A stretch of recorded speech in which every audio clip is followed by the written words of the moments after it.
Hello, guys. How are you guys doing tonight? Um, how's life going?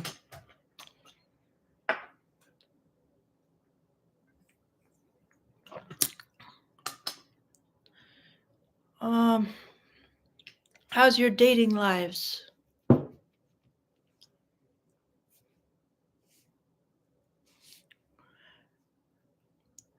Fun P is asking something. Victoria, are men much lonelier than past generations?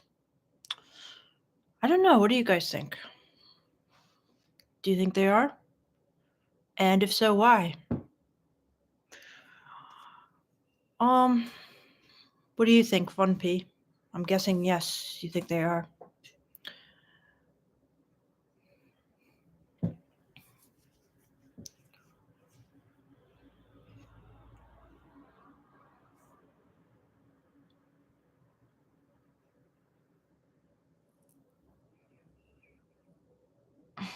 Rest in peace. I know you're always asking me this question, and I don't have like the perfect explanation for that yet. So I don't want to like disappoint you, but you know, I kind of need to like just really sit down, give it some good thought, maybe do a little diagram there. But I don't have any kind of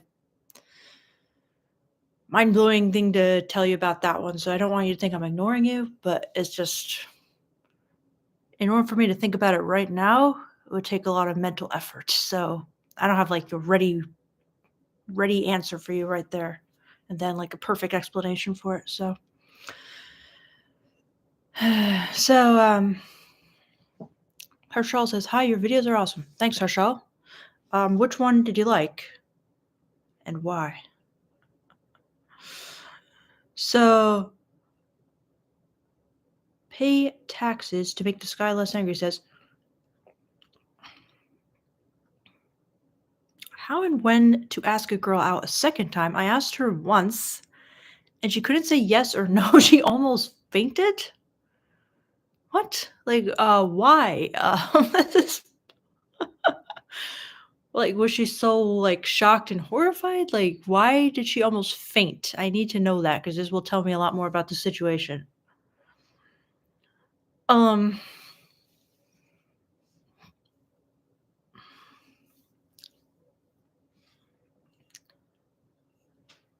so Ty Civic says, "What camera do you use for your videos?" Just my computer camera, the built-in one. Um, Rodney Rose says, "You look really tired and depressed. What happened?" Well, I'm giving you guys a lesson today that not women don't smile all the time. Okay, so this is kind of like a teachable moment for you guys. But no, Rodney, I know you probably are not just saying that, but like I just say I'm kind of tired, but I wanted to do a live because I just want to see what you guys are up to, see if you guys have any cool questions, interesting stories. It's a lot of fun. So I am tired. I'm not depressed, but I am pretty tired. So, um,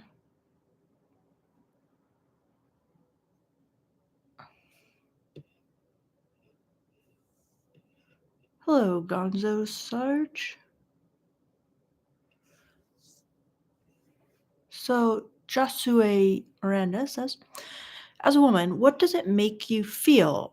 Secure or excited to go out with a guy? So, well, it's kind of a leading question, Josue, because you're saying pick one, secure or excited. Like it could make you feel a lot of different things. Like it could make you feel nervous. It could make you feel scared. It could make you feel bored. It could make you feel like drained. It could make you feel exhausted. It could make you feel, horny. Like there's so many different things that could make you feel depending on, you know, how you're feeling about dating. Like, are you loving dating? And are you like hooking up with a lot of people? So you're like excited to have sex? Or are you just like one of those people who just loves meeting new people and finds that really exciting? Or are you just like, oh, I have to find a boyfriend, but I don't want to do this. And then you feel, like exhausted or sad even. So I don't know, Josue, what do you think? Isaiah says, "Are you still vegan?" Yes, I am still vegan, and I will be vegan for life.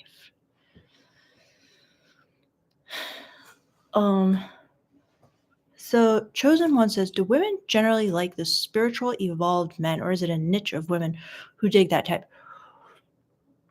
Okay, so it depends how spiritual and evolved you're talking about. I would say it's more of a niche. Okay, there's a certain type of woman who's really into spirituality, and it's like her dream guy is one of these, spiritually evolved guys. So, in that sense, it's definitely a niche, but it depends what you mean by spiritual evolved, because it could just be in a more general sense.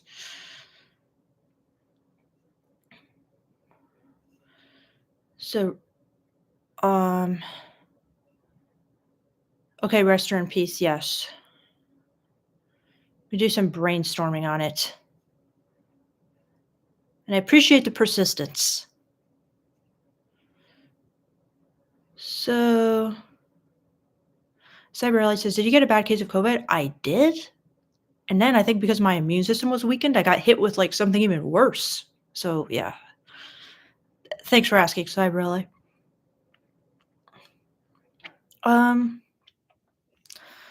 so this person who doesn't even have a username, okay, is saying, "What is the most extreme novel ever that I can read to understand all fantasies?" Well, I often suggest this one novel, which you might have heard me mention before, but this is book Owned and Owner. But I also suggest you just go on FetLife and read the writings of women to learn more. Like one guy in my comments recently, he just said, "FetLife, that is the biggest joke," because he's thinking, if you want to have sex as a man, it's a joke because it's very competitive. Yes. But I'm not talking about go on there as a dating app. I'm talking about there go on there to learn, to research, to understand, to read people's diaries and to get hundreds, thousands of examples of female fantasies. You can also look at the site Literotica, and that's where people submit their fantasies.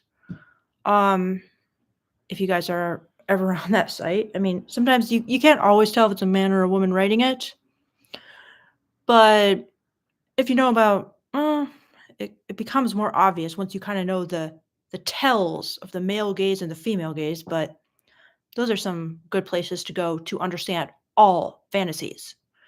Okay, because they got like anyone can submit any fantasy they have. I am pretty sure.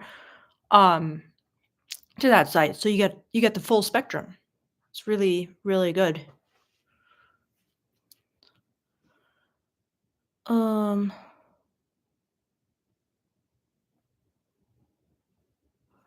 so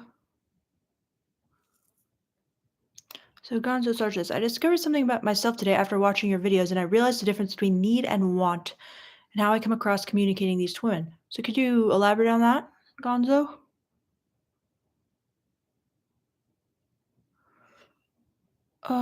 So JD says, "Tips on approaching girls already accompanied by guys who don't appear to be in relationships." Well, I mean, just do it, okay? I mean, I know it might be more threatening for a guy because supposedly you guys are worried that like a guy could actually like punch you in the face or something. But if it just appears to be her friend, like just start trying to talk to her. I mean, it kind of depends what the scenario is, because like, is she walking along the street accompanied by a guy? Is she standing at a club accompanied by a guy? But yeah, you should do it. I mean, if it's like at a club, they know they're going to be approached, and they will be hoping if they're open to it, that guys will be approaching them. So you can give me a little more detail, JD, but I would definitely approach as business as usual.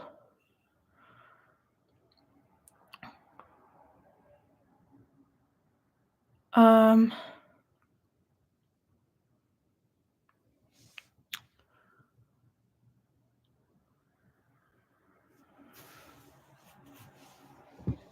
Okay. Arcanum says, "Hey, love your work. Thanks for everything you do. You bring love to many couples." Thanks, Arcanum. So, are you in a relationship and have you used any of the tips? Um, so Derek Dilger says, "I like a girl. She has a boyfriend. Can I chivalrously challenge him to a fight? I go to college, he does not. Met the girl in college. I feel like I can maybe be a better choice and play less risk." Thoughts. Okay, Derek, what you want to do is talk to the girl. You don't challenge him to a fight, okay? That's not how this is going to work.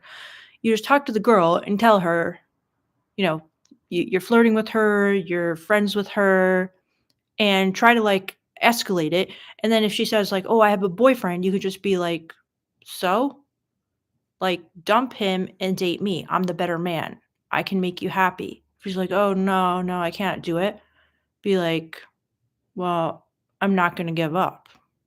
But she's like, "You have to. That's crazy." Then you're like, "Okay, fine, but I'll be here when you break up with him."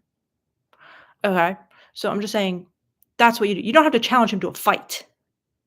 You don't have to like punch him in the head. Okay? You just talk to her. Well, first you just kind of like flirt and escalate until she kind of wants you to make a move. That would be the ideal situation where she's kind of tempted by you and then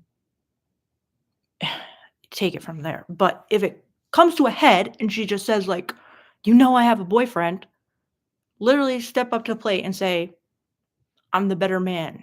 I can make you happier. Dump him. Date me." So,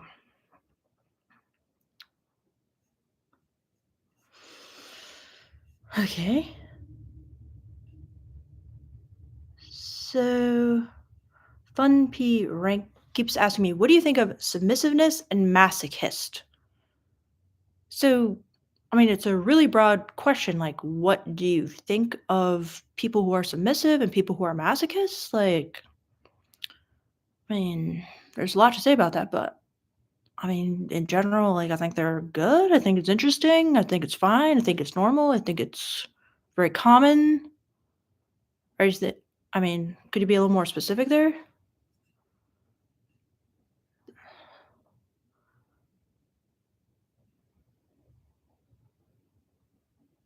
So, make the best of what's around says, "People say that women want a man who is ambitious. What if a man is ambitious about something that doesn't improve the woman's financial lifestyle, like learning a new language or running a marathon?" Okay, that's a tricky question. But okay, so it's kind of tricky because it's like the women are kind of like balancing different factors in their minds. Okay, so like let's say you're really ambitious and driven about learning a language or running a marathon. Like, she could be attracted to that in you. She's like, "Okay, I like this guy. He has, like, grittiness. He has drive. He has determination." It's attractive. It's an attractive trait, okay?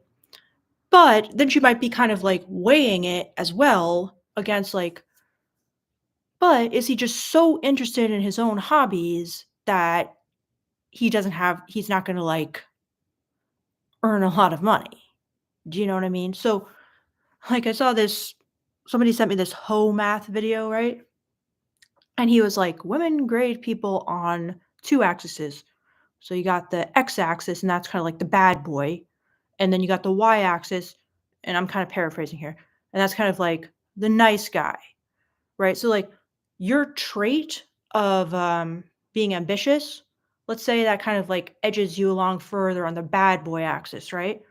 But then your trait of being so invested in your hobbies that you don't, like, make money kind of edges you down on the nice guy or kind of like security and investment or kind of like relationship qualities which she's grading you on. So yeah, she's going to have to be balancing both of those kind of things in her mind. So it's attractive, but she could kind of be like, it's not worth it, you know? So hopefully that makes sense. Nani, thank you so much for your super chat. He says, "Don't you guys love it when you get a notification saying my non-linear life is now live?" I really always so appreciate your support, Nani, and, that's very nice of you to say. Thank you. And, if you have any questions, let me know, and I'll look for them as well. So oh, no, this Abbey lock. Uh, so he's saying let me read this so he doesn't just flood the chat. He says, "Hey, I am seeing a girl. She tells me she likes villains, but she's dating a man who's spiritual and nonviolent. What does that indicate?" Well, Abilak, I think it indicates that she feels that something is lacking in the guy she's seeing who's spiritual and nonviolent. Okay, he's a little. Let's use the same bad boy on the x-axis and nice guy on the y-axis, right? He's a little way too far up the nice guy axis. Okay, and she wants him to be more on the bad boy axis. And maybe she thinks that just by kind of like talking about it, he'll get the clue like, yo, can you be a little more villainous? Can you work on that? Can you work on your bad boy traits? Can you work on your alpha dom stuff? So that's what I think. What do you think? Um, all right, let's find some more questions here.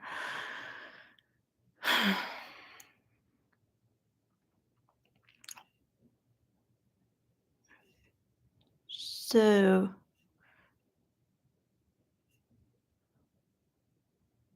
okay, now I gotta go way up. Or should I go way down? I don't know. In the chat, what should I do? Um, so let's see.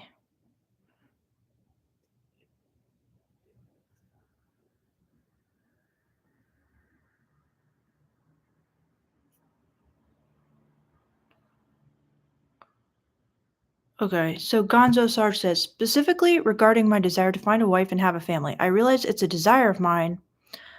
However, if I come across somehow as needing a woman in my life, it's a turnoff. Um, yeah, I mean, if you're desperate to make it happen with the woman because you feel like you don't have many options and you want it so bad with like the first one that comes along, it can be a turnoff because the women want you to basically they imagine you are, and if you're not, they would want you to be a guy who basically has had so much experience with women. Well, they wouldn't see it this way, but they want you to be as if you're a guy who has had so much experience with women that you know that you have the skills to seduce and attract women. And so you're not desperate for one particular girl. You have options, you have choice, you can get the girl of your dreams. Okay, so that's a female blind spot. They think you have that ability and they find it an attractive, just attractive, like behaviorally all around. When a guy basically is not displaying the behaviors of somebody who's like clinging and desperate for the first option that comes along. They want to see the behaviors of a guy who knows, okay, if this woman doesn't like me, that's okay because there's more. And I've got a lot to offer. I'm not panicked. I'm not desperate. And I can choose the best woman for me. So, yeah, I mean, if you come across too needy in that sense, it will be kind of a turnoff. Like, why is he acting like a beta guy? Why is he acting like a guy who doesn't have options, Even though most guys don't have that kind of options, but they don't know that. Again, the hyper masculinity bias. So, um,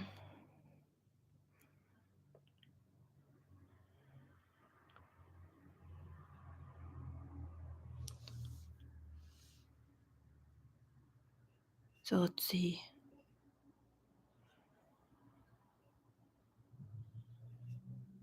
Um,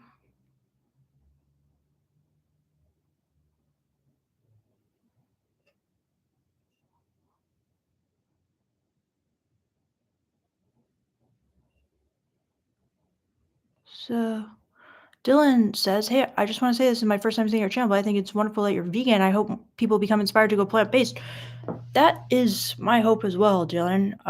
Thank you for saying that. Yes, because I usually get a lot of hate for being vegan, but it's awesome to see another vegan out there. Yes, I encourage everyone to go vegan. I try to link to a video in all my videos that blew my mind when I first was going vegan. So hopefully it inspires other people to go vegan as well. Um, so let's see.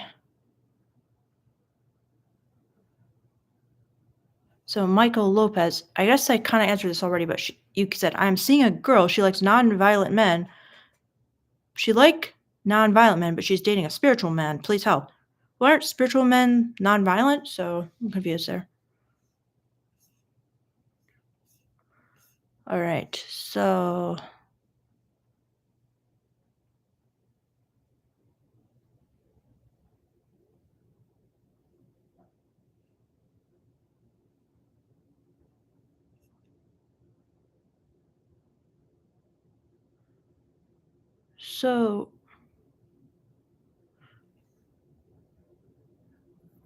s-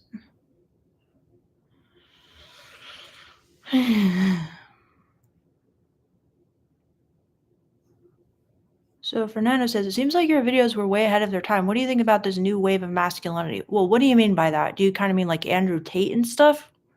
Did you see it coming? I don't know what you mean by the new wave of masculinity. What do you think? What is describe this new wave of masculinity to me? Because I probably am not a fan of it, to be honest, but we'll see. Um,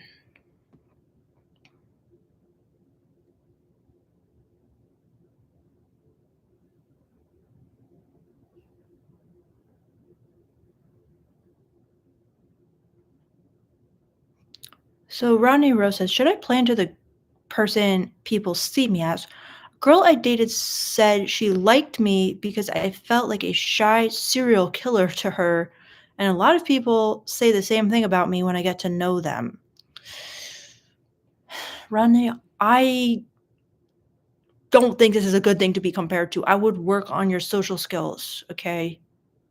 At least, I don't know about this, what makes you seem like a serial killer, but at least being shy, you can work on, okay?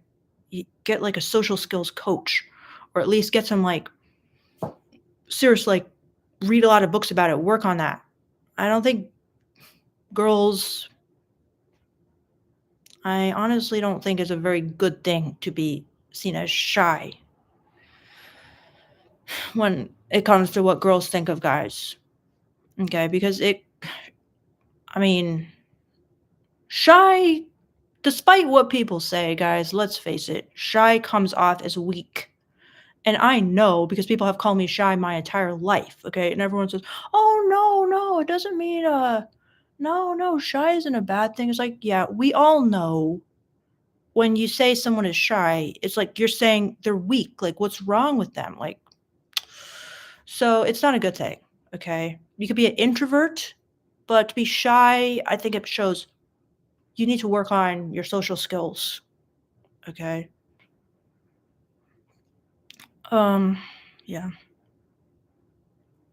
What were you acting like, Rodney? Why is everyone acting like why does everyone think you act like a serial killer?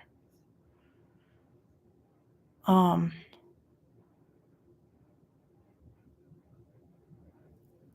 Strength Scholar, could you post it again? I'm not purposely trying to skip you guys' questions, but sometimes it's like I kind of been like skipping around a bit in the chat, not just going chronologically. So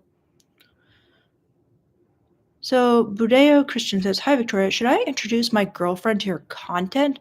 I'm trying to judge if she outright rejects your theory and based on that, decide how to treat her dominance or not." Well, I'm not sure what video you would want to show her, but I mean, I'm not really sure what you mean by this question because so if she outright rejects your theory, okay, which theory? And then based on that, decide how to treat her dominance or not. So basically, I think you're saying if you showed her this video I made about, like, you know, the number one thing women crave in guys and that being dominance, and then she's like, "Yeah, I completely agree." Then you're like, "Oh, okay. Let me start being more dominant." Why don't you just ask her? Why don't you just straight up ask her, "Why can't you guys talk about this kind of stuff?" Like, she's your girlfriend, right? So why aren't you asking her stuff like what her fantasies are? What does she like in bed? What movie scenes does she think is hot? If she doesn't want to straight up tell you what she's into, um, why don't you just like suggest, trying like really, really light dominance, like some handcuffs or something, and be like, would you be into that? Like, you could just basically ask her. I mean, most girls are going to be into some very light dominance. Okay, very, very light. All right. Because, I mean, they wouldn't even call that dominance. They would just call that you being a guy, you seeing you with the hypermasculinity bias, seeing guys basically as doms. Okay. But that doesn't mean, I mean, there's dominance is a spectrum. Okay. It goes all the way from the book I always talk to you guys about, Owned and Owner, which is like complete and utter 24/7 total power exchange sexual slavery, to pulling out her chair at a restaurant, being the one to set up the date, being the one to text, you know, first, being the one to kind of like go in for the kiss. Okay. So it could be anything from that on one end to extreme bondage and all that. So I'm pretty sure that basically all girls are going to want you to do the things on, you know, the start of the dominant spectrum, like set up the date, be the pursuer, be the aggressor. That's just how girls see men. Like I said, the hypermasculinity bias. They assume that's natural for you. They assume that's your role and it takes nothing from you to do it. That's a blind spot on their end. So, yeah. What do you think of that, Bujayo?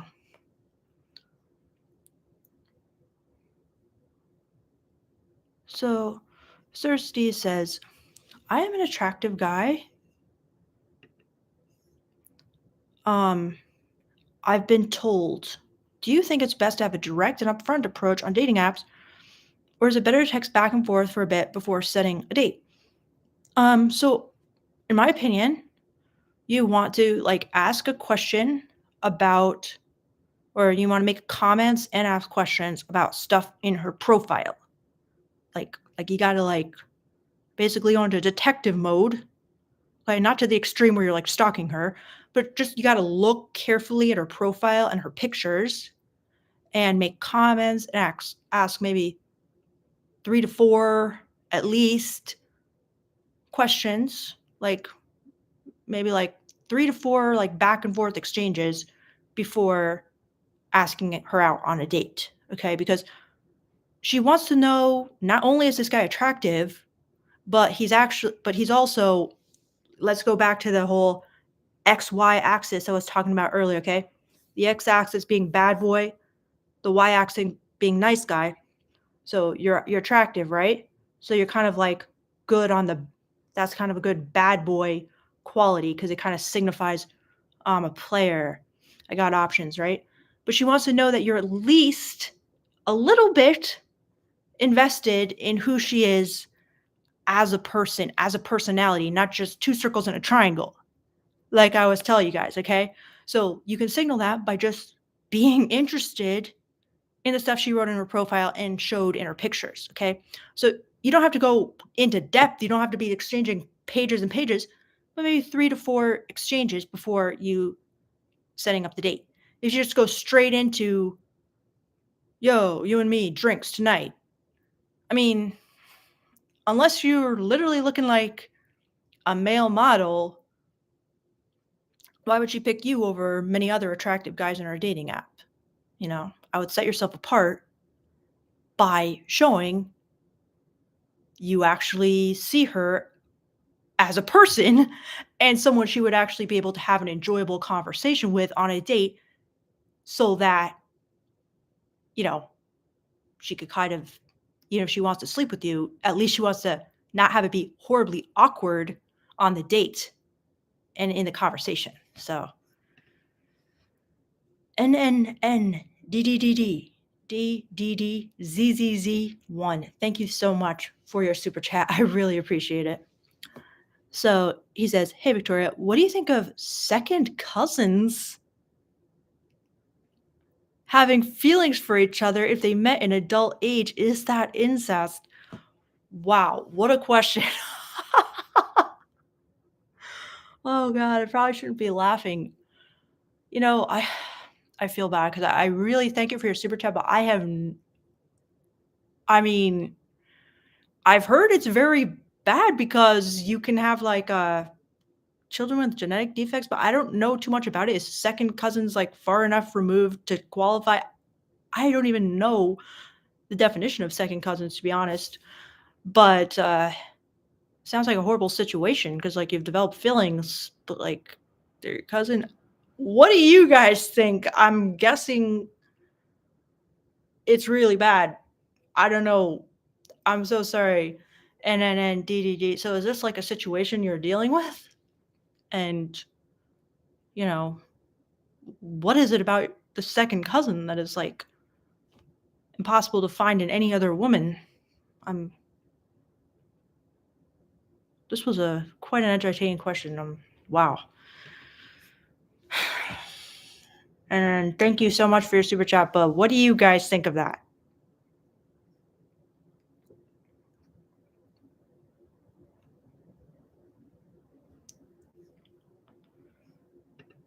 Oh wow, Gonzo Sarge, thank you so much.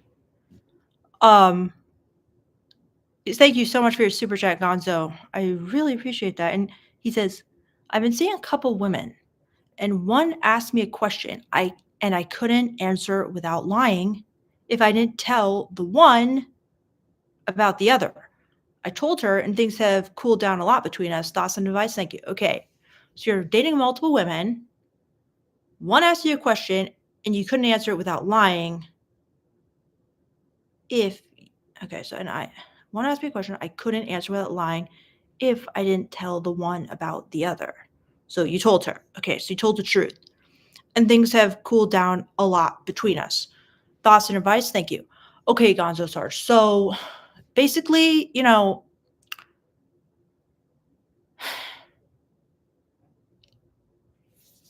let's go back to the I as I said, this is from this whole math video. He didn't actually say this exactly like I'm saying it, but it was the basic idea. Okay, we had it on, he had that bad boy on the x-axis, but then he had something kind of different for the y-axis. But let's just say bad boy is the y-axis, and kind of like relationship stuff is like, sorry, bad boy is the x-axis, and relationship stuff is the y-axis, and they're kind of grading you on both, right? So by you saying that you're dating multiple women, you're going further along the bad boy axis, okay? However, you're kind of going down on the relationshipy axis, right? Because it's like she's thinking, um, this guy, he's kind of cooler in my mind because he's like a Chad, he's like a bad boy, he's like all alpha, he's got all these options, he's got women, that's cool. But um this doesn't really look good for me. Like, he's not going to commit. He's unlikely to invest because he's got so many other options. So, I need to think about this. Like, do I want to be just one of many hoes or whatever? Do I just want to be part of his harem? So, obviously, it's going to cool down a little. It's like, she's probably kind of deciding, well, is it worth it to be with this like bad boy who all these women want? And now you're probably like farther along that axis in her mind, but at the same time, she's like, let me weigh that against, you know, there's probably very small chance that he's going to be my boyfriend, that he's going to commit to me, that we're going to be able to develop anything like emotional connection, that's going to be alpha in love. So advice, it really depends. I mean, it depends if you want to try to convince her, like, even though I'm dating other women, like, you're really special and I really enjoy spending time with you and the chemistry between us is undeniable and I still want to keep seeing you. And you have to kind of make her feel valued, make her feel special in a way in order for her to kind of feel, well, maybe there is something here worth pursuing. You know what I mean? Or like that's pretty much the only way. Because if you're just like, yeah, you're just one of my hoes, I don't care about you. She's like, what's in it for me then?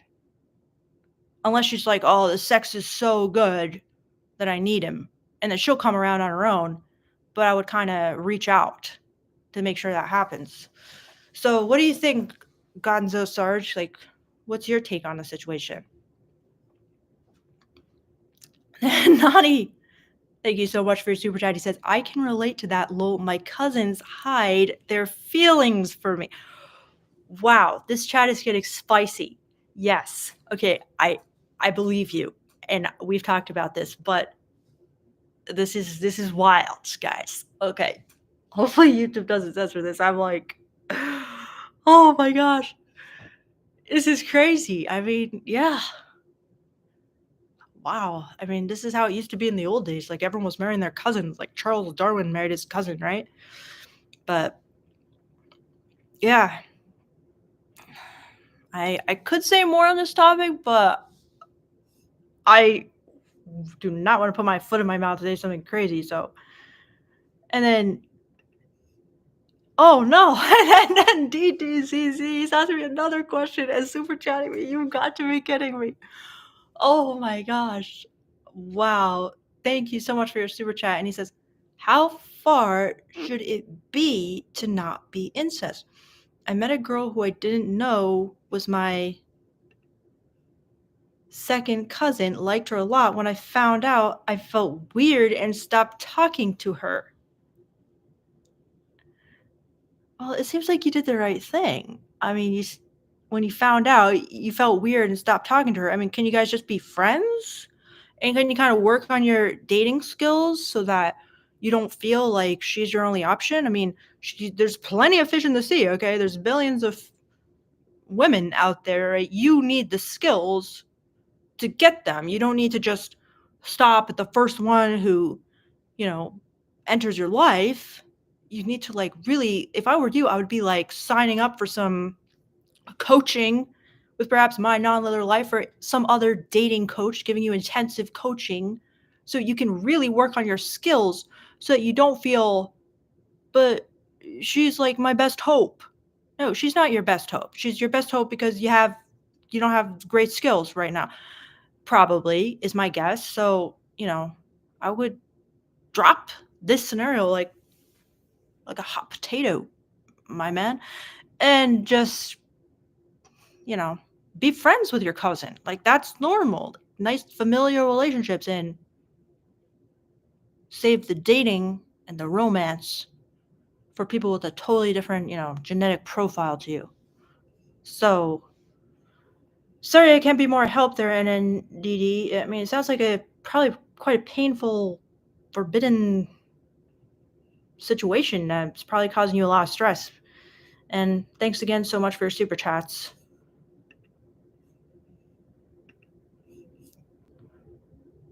So,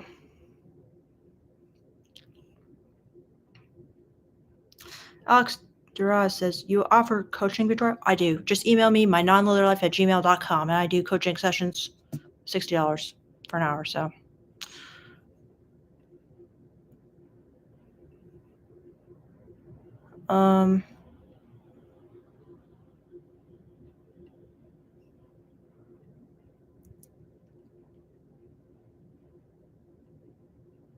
So then Gonzo Sar says, ironically, the one things have cooled down with is more appealing to me as our life goals are more in line with each other.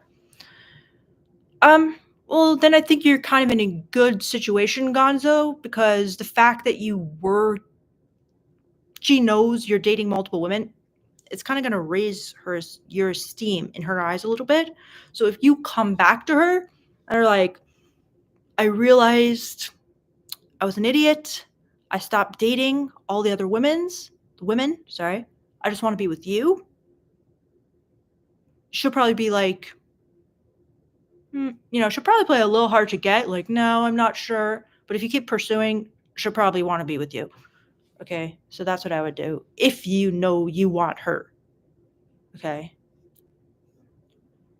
But if you want to continue dating other women, I would continue doing that. And maybe you find someone else. But you could still stay in touch with her.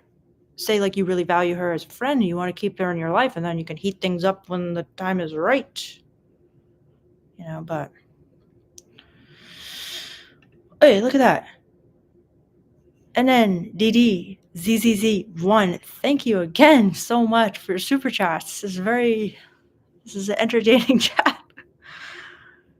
So he says, I would have not minded remaining friends with her, but she seemed to have developed a crush for me. It was too much for me. Decided it's better that way. Okay, so you're saying she's the one developing feelings for you.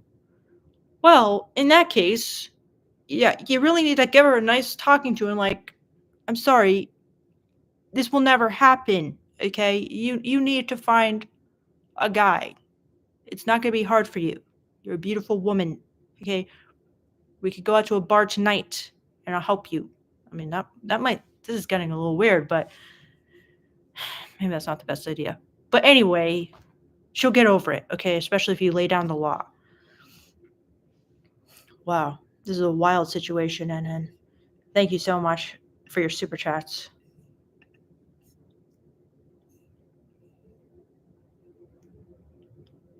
So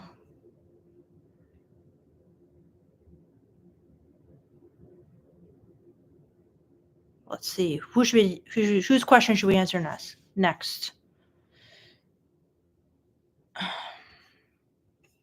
Hello, JD.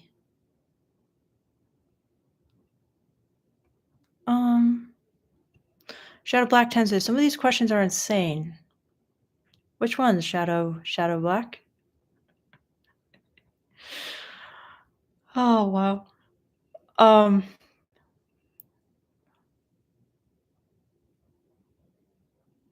Okay.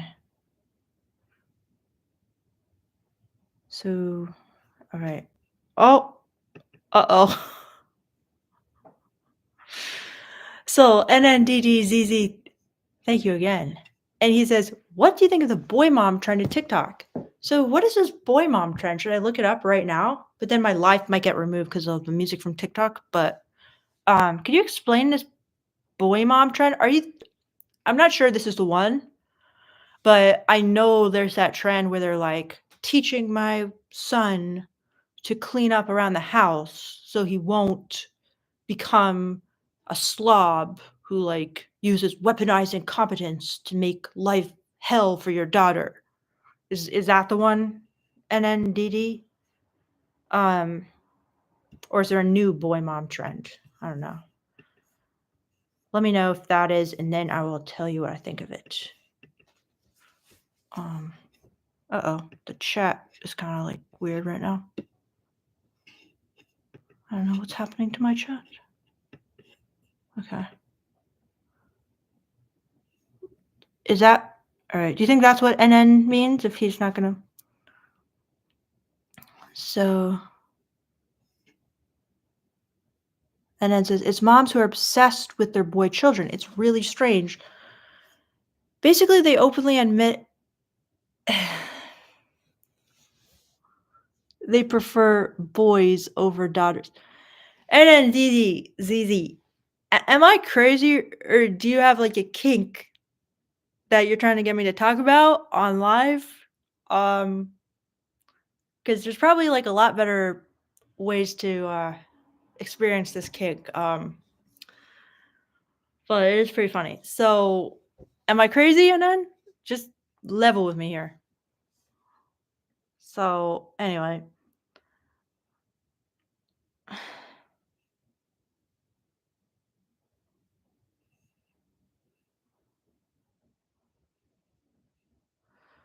So Evie says, Vic, there's an older woman that I like a lot. I tell her how she captivates me with her beauty. She blushes, laughs, and says, you make me feel like a piece of art. What do you think she is thinking? Well, I'm a little confused, Evie, because she just told you what she's thinking. You make me feel like a piece of art, but are you kind of trying to say, like, give me some more explanation of what it feels like to feel like a piece of art? I mean, that's very female gaze, okay? Like, most men, they kind of make you feel like, as I said before, two circles and a triangle. You know what I mean? It's like, I don't even, the face just who cares about the face, the arms? Who cares about the arms? I'm seeing breasts and I'm seeing a butt. Okay. So it's very kind of like dehumanizing for women. Okay. Women want to feel like this is a very big part of the female gaze. They want to feel like, you know, their soul and their physical beauty kind of like mesh and meld into a piece of artwork that is kind of like mystical and endlessly fascinating. Okay. So that's how women want to be seen. And that's how they feel men like almost can never see them or it's rare. Okay. So, like a female gaze master will make a woman feel like he sees her. Women are always saying, "Oh, I want a guy who sees me." Well, that's kind of it. It's like sees me means the deepest parts of my soul. Who sees the deepest parts of my soul and how kind of like my physical form is like a reflection of that and sees the whole package. Okay, he doesn't just see, wow, you have very large memory glands or whatever, like, guys are typing in the chats of like influencers or whatever. So she's kind of thinking, finally, somebody sees me in a nice, normal female gaze way instead of like, you have a nice S shape. You are a 8.5. Aren't you flattered? Or whatever. So it's like, yeah. All that male gaze stuff is just like nails on a chalkboard to women, to be honest. And they want to hear the female gaze compliments, in my opinion. Well, I shouldn't say that because they like those male gaze compliments, okay? But you got to mix them in with the female gaze compliments, in my opinion. So, okay. Hey, Rushi Patil, thank you so much for your super chat. And he says, how to convert approaches to dates through texts. Okay, so I know this is like a very common problem guys have, okay? Where the girl gives them the number, but then she doesn't want to go on a date with them. It's like, what happened? Like, why did you give me your number? Okay, so there's could be a couple of things going on here, okay? First thing is just because a girl gives you her number doesn't mean she's like fully committed to going on the date with you. Okay, because this is another blind spot, like male blind spot I wanted to talk about in a follow-up video, which is basically like the male blind spot of just how different the landscape is when it comes to dating to women, okay? Because for women, first of all, there can be a lot of pressure, first of all. If a guy, comes up to you in person and says you have an interaction, he says, can I get your number? You kind of feel like, I'm not sure, but okay, why not? You know what I mean? It's kind of like, I don't want to reject this guy to his face. I don't want to say, definitely not. And also, you think, well, maybe we'll see. We'll see how the texting goes. We'll see how it goes. And then I'll decide. All right. So just because they give you their number, you should kind of know that it's not going to be 100% of the time that they're going to want to go on a date with you. Like going on the date, it's a big investment for the woman. It's a big, like, she's kind of thinking, okay, a date is serious. A date is like there's sex on the line. Okay. There's kind of like there's pressure. It's like I have to dress up, I have to look nice, I have to talk to this random guy I don't know. So just because she gives you the number, that doesn't mean she's going to be like, yes, he is an attractive man. I would like to have sex with him. Wonderful. Like, I feel that's kind of how guys think of it, but that's not how girls are thinking of it. They're thinking, let me get him. He's in my phone. We'll see. We'll text. We'll see if I feel like it. We'll see if I'm in the mood. We'll see if it doesn't work out with the other guys I'm dating, and then we'll see. Okay? So that's what's happening a lot. And so it's not your fault necessarily. However, it could be something you're doing wrong in the texting situation. Like lots of guys are making errors when they're texting. Like, for example, they don't ask a direct question and then they're like, "Oh, I don't want to double text." So the conversation just never goes anywhere, or they don't know how to set up a date. So it could be something like that. Um, so I would have to see, like, if you just tell me what you typically say once you get the number, but I could help, but most likely is probably just something you need to accept that you cannot convert every approach to a date, and it's nothing you're doing wrong, or maybe you could slightly improve it, but it's never going to be one-to-one conversion or whatever. So does that make sense, Rushi? Like, you just can't understand the mentality of women where it's like, oh my gosh, like I have all these guys texting me my phone, you know, and I don't feel like going on a date with anyone because I'm like overwhelmed with, guys who are just kind of like hounding me for sex, basically. It can get frustrating, it can get annoying, it could get exhausting. So maybe she's not horny and she does want sex. Like there's so many different reasons why she could not want to literally get on that date. Okay. So hopefully that helps. Now, Alex, thank you so much for your super chat. And he says, your content is awesome and special. Thanks. I hope you continue making videos talking about the female mind. It's interesting to see your perspective. Thank you so much, Alex. I really appreciate that. And that means a lot. Because I've recently got a lot more subscribers. And with that comes a lot more very, very intense comments and some haters. So it really means a lot when I get like a really nice comment with someone who feels like it's really helping them. That makes me want to continue making them, because oftentimes I'm just like, why am I making videos for the haters? Like, I don't want to talk to them, let alone like tell them the secrets of the female mind. But then I have to remember there's so many of you guys who actually care, who actually want to understand, who don't just want to hate on women and everything. So it means a lot, Alex. Thank you. Um,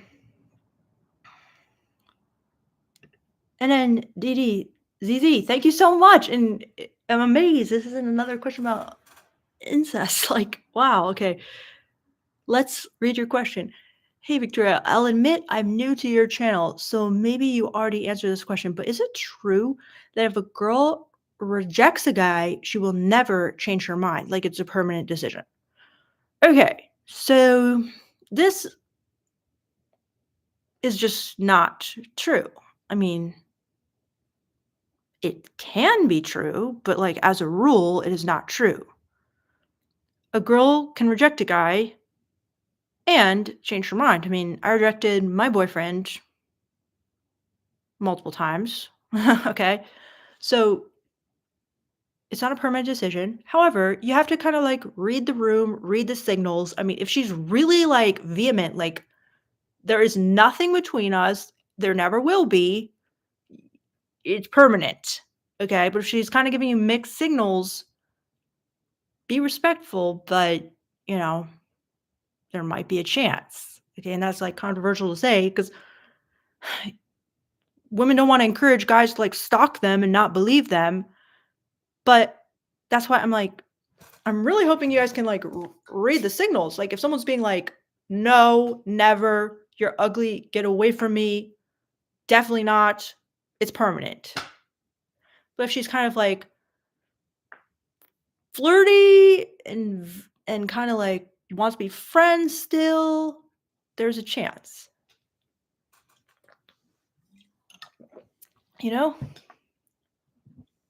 So what do you think, NN, DD, ZZ?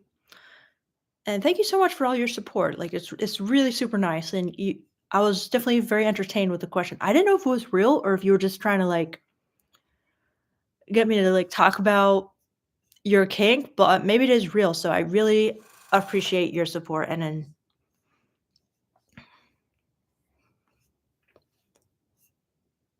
so, alright, now, where were we? Did I miss anybody's super chat? I really hope not. If I did, would you please just tell me, in the chat? I think I got them all, but sometimes, like, YouTube doesn't put them in order for me, so alright. Thank you guys for all the love and all the super chats. So,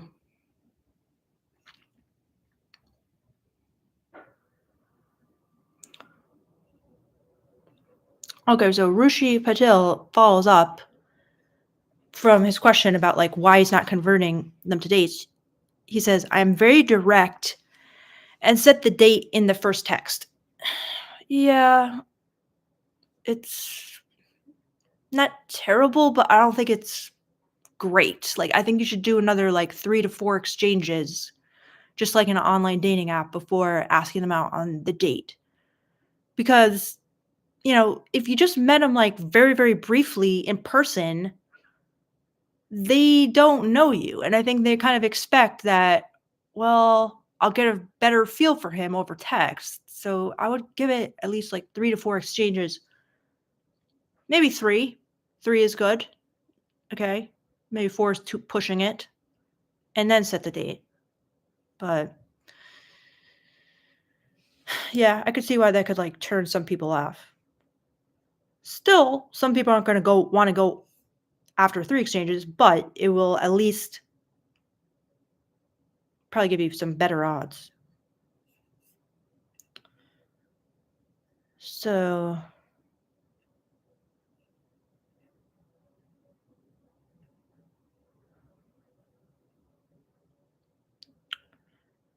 alright. Chase Bowen, did you see my latest video about I would suggest you watch my last live before this one about the green light fallacy. Because your question, how do you know when signals are signals, um, or they are just your imagination? I mean, like, I talk about this so much on every single live that I'm like, do I even go into it again? Because it's like, you guys probably have heard it from me a million times, and I really went into it on the last live. But you are a victim of the green light fallacy for sure, Chase. Okay, because your question is kind of like a false premise. Like it's not good. Like it's not like a either or thing here. So hey, Cyber LA, super chatting me. Thank you so much, Cyber LA. So he says, any tips on asking a girl out in person at an event? Maybe chat with her and see if there is anything in common. Yeah, I mean, if you can, like, if you already have, like, the social skills to chat with her and kind of connect and see if there's anything in common, absolutely. I mean, that's ideal. Like, if you guys can get into a good conversation at the event, but don't do it for too long. Like, that's a mistake some guys can make, okay? Like, maybe get into the good conversation for, like, 10 minutes and then ask for her number. Be like, "Hey, like, can I get your number? I'd love to, like, continue this conversation. Like, maybe we could go out to eat or something sometime," and then, you know, or and then she's just like, "Yeah, I'd love that." Perfect, that would be ideal. Like, the ideal would be you start talking, you kinda organically have a good conversation, not too long, and you just make sure with 100% certainty that you get her number at the end, and then you could either follow up in text and ask her on a date from there, or you could even suggest it in person if you want and be like, "Yeah, I'll follow up with you over text about it," depending on how well the conversation goes, I guess. But the most important thing is that at the end of the conversation, you ask for her number, whether you have anything in common or not. Okay. Just if you don't have anything in common, just chat. Okay. You don't have to have things in common for there to be chemistry, for there to be like a sexual romantic connection. So while it's good to chat to see if there's anything in common, just because like people tend to think the conversation went better when you have like common interests and it's like really getting going, it's not necessary. So either way, ask for her number, whether you have things in common or not. But does that help Cyber LA? Because it seems like you're kind of saying you don't have a problem with going up to the girl, chatting with the girl, and kind of finding the common ground. So yeah, I guess I did give you a few tips there. Like, don't stick around too long. Don't just be spending like an hour with her tailing her because that could come off as really kind of like uncool and needy. You kind of want to be like, I got things to do. I got people to talk to. I got other people to meet. So it kind of like makes you like, wow, okay. Maybe he's gonna meet other people. So hopefully that's a good tip. Cyber LA. What do you think?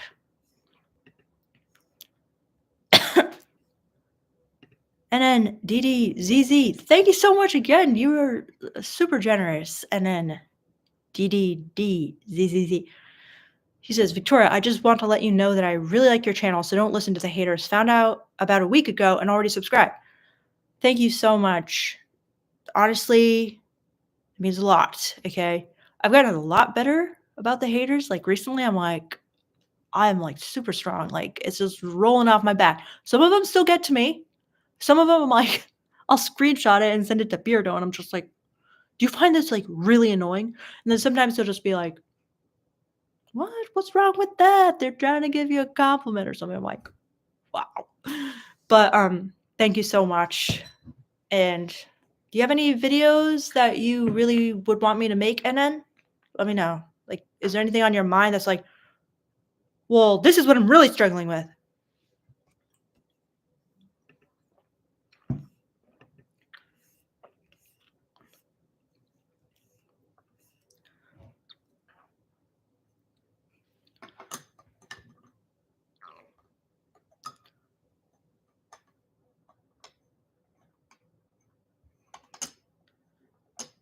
So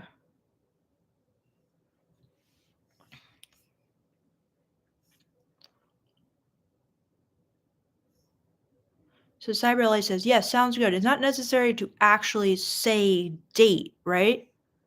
No, like you could just say, can I get your number? Like I'd love to continue this conversation or something. Or you don't even have to say that. Like just saying, can I get your number pretty much implies to the girl in her head, like, oh, this guy likes me. Something will come from this. So no, you don't have to say date if you don't want to, if it kind of doesn't feel right. But yeah.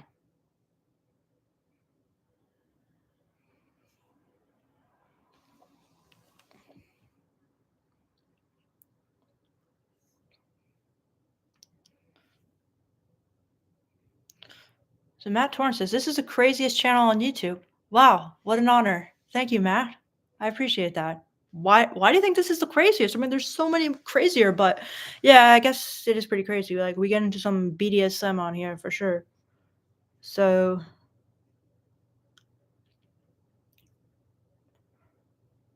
Digital Brain, thank you so much.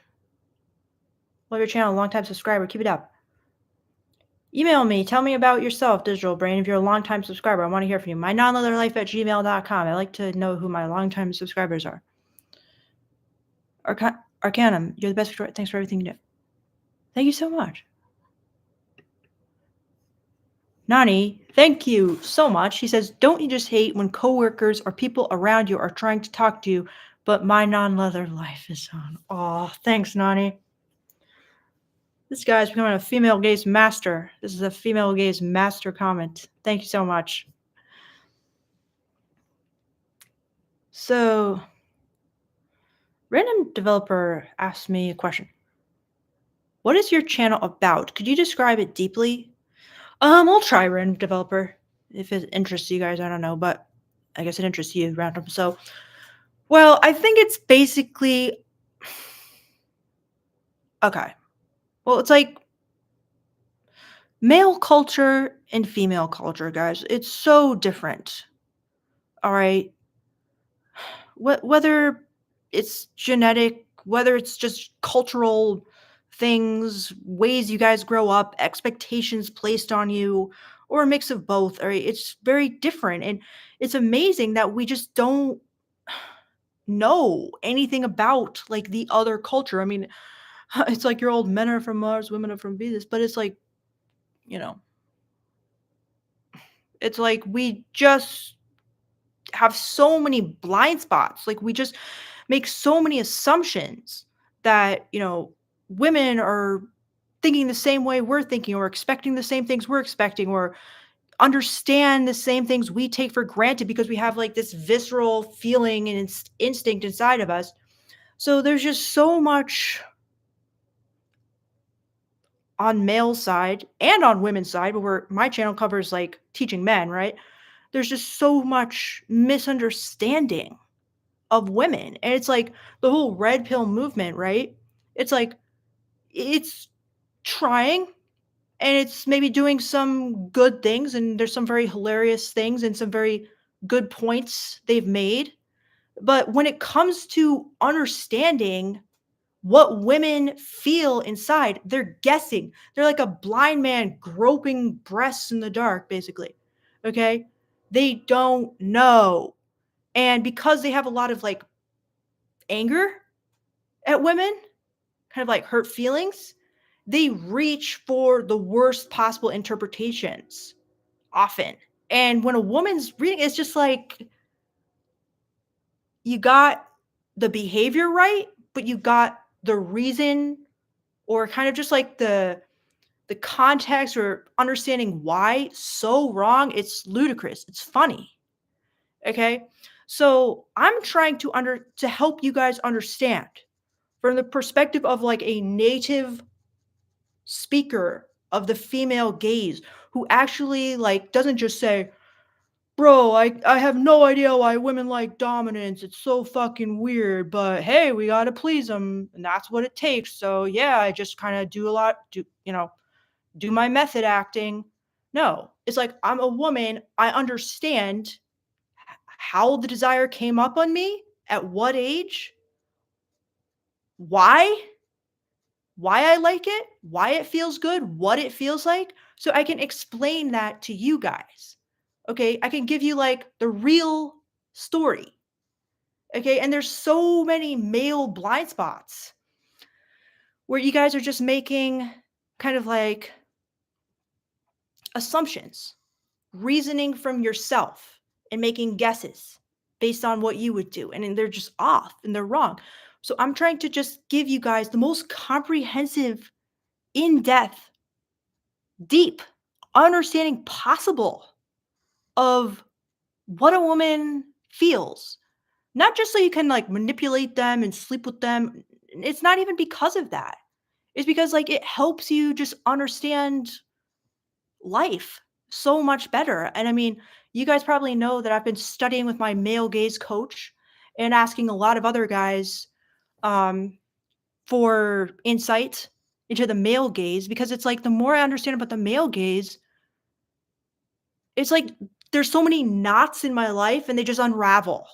And I'm just like, oh, I was so mad at men. I was so thinking suck, men are evil. The same way you guys think women are evil and all your fears are kind of like magnified when it comes to women. But yeah, so it's like the more I learn about men and male culture and the reasons, the deeper reasons that people don't explain, they don't take the time to explain. The more I have compassion for men, the more the solution just becomes obvious. It's like the truth will set you free. So that's honestly what my channel is about. So it can help you guys truly see women as they want to be seen, truly have compassion for them, truly love them, and truly give them what they need and what they want with a deep level of understanding. Not just like, yo, we got to be this fake, like badass so we can get sex. It's so much deeper than that. So that's what my channel is about. And I mean, it's so valuable when I get like the male perspective, when I really understand on a deep level why these things that have always like confused me about men make sense. It's so healing. It's wonderful. It just kind of like calibrates my mind. I don't know. So that's what I'm trying to do on my channel. So hopefully that makes sense to you guys. Hopefully that wasn't too abstract or whatever, but I hope you guys find it like as interesting as I find it when guys explain the male mind to me. So yeah, that's a great question. Thank you for asking that. So Rushi Patil says, what throws me off is that these girls are giving signs to approach them and trying to get my attention. And when I approach them, they are visibly excited/nervous. I'll try your advice and report back. Okay, so I'm seeing massive green light fallacy here, Rushi, because this is exactly the exact attitude, and in my opinion, a male blind spot of so many guys. That's it. Literally, the language is exactly the same. They all say this. The girls are giving signs to approach them and trying to get your attention. All right, I'm just going to have to give you the benefit of the doubt here and believe that, they're really, really trying to get your attention in this scenario. I'm doubtful, but okay. And when I approach, they are visibly excited and nervous. All right, well, this is something I really describe in the green light fallacy, which is just, I don't want to give you a truth bomb because you're being so supportive, but I feel like I should because you want the truth. But this whole visibly excited and nervous thing, all right, I'm just going to have to do it. Okay, I'm sorry, Rishi. But to a woman, it just comes off as kind of like a delusional male fantasy. Okay, visibly excited and nervous. This is kind of like a man writing a woman in like a horrible character description in like a novel that women make fun of online. Okay, first of all, women aren't going to be excited. Okay, maybe they'll be nervous, but they're not going to be super excited if a guy comes over because they kind of get approached by guys a lot. So it's it'd be very unusual if they were just visibly excited. Like it almost seems like you're just imagining and seeing things. But let me just give you the benefit of the doubt, okay? So what are you trying to say here, though? It's like they want you to approach them, and they're so excited and nervous that you did approach. But then you're kind of confused, like, why wouldn't they go on a date with you? Well, that's why I think they're probably not visibly excited, but maybe they are a little nervous that a guy's talking to them. Like, I kinda made fun of in the green light fallacy of, like, guys are always talking to me like, "Oh, I saw this, river running down her leg because she got so wet when I talked to her." I'm like, "Yeah, okay, yeah." But let's just say, all right, let's just say there's a girl and she really looked like she's really happy. Let's say that you came over to talk to her. Why would she not go on a date with you? Well, that's the thing. I mean, if she's super happy that you came over and talked to her, she'd probably go on a date with you because it's just most girls are not going to be super happy when a guy comes over and talks to them. I mean, because then it kind of almost assumes like they never get approached. But they do. They get like approached all the time. So, yeah. I mean, I think what you really need to just understand is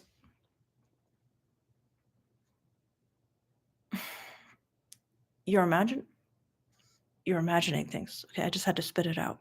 Just like all the other guys who buy into the green light fallacy. Okay, and I hate saying that, but that's my take on it.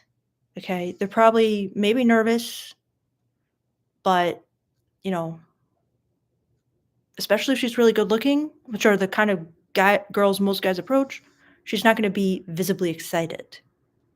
Or if she is, you're probably just reading her nervousness as excitement. Hopefully I wasn't too harsh on you, Rishi. I was having a hard time spitting that truth bomb out, but I do really appreciate your super chat. So, NNDDZZ, thank you so much for your super chat. He says, "Hey Victoria, what do you think of Richard Cooper, aka Entrepreneurs in Cars? Because personally, I think he's bitter. You know, how I did my interview with Sterling Cooper like a couple years ago, and when I was preparing for that interview, I watched an interview that Richard Cooper did with Sterling Cooper. Richard Cooper and Sterling Cooper. Okay, they both have the same last name. So, yeah. Um, and I'll tell you, I was almost like throwing up. I was I was very, very, very disgusted by that guy. Like deeply. Like I think I had to turn off the interview at the end because I was getting such a horrible like feeling and taste in my mouth from that guy. So this was like a while ago, okay? And so I'm not like an expert on him, but like the vibe I was getting from that interview was just like pure slimy, disturbed and grossed out. And that's like the honest truth. So I don't know, maybe you guys like him, but I was very just disturbed by him as a person. So what do you guys think of him?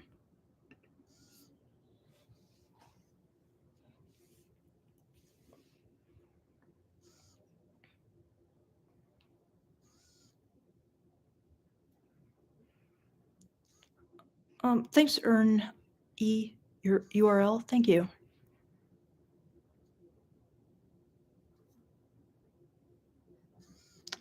So Rushi Patel says, when I say nervous, they would be smiling. Okay, well, first of all, girls are like, they're like, how do I say it? They're like brainwashed to smile. It's like almost like a trauma response, like smiling. So when they're nervous, they're going to smile. Okay, stumbling over their words seems like they might be nervous, but also very quick to say yes when I ask for their number.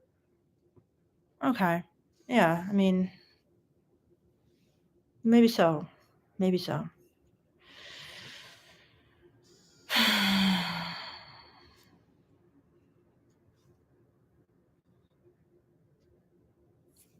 And then DDZ says, I don't like him at all. I think he views women as lab animals. Yeah, so like what are some of the things he says about yeah, because I remember getting that view as well. Like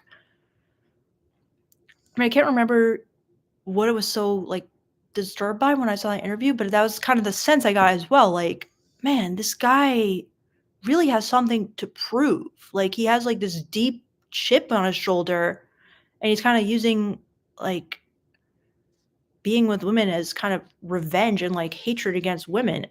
I mean, I would need to see a lot more videos and maybe I'm wrong, but that's the vibe I got.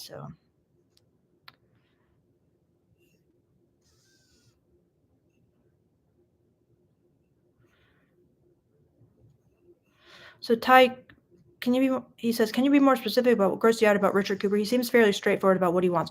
Well, like I said, Ty, I only watched this one interview with him. Okay. And like Sterling Cooper was doing most of the talking.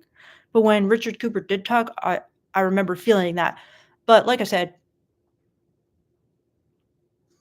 I don't know. Maybe he was having a bad day. Maybe I misjudged him. What do you think about him? And what do you think he says that is fairly straightforward about what he wants?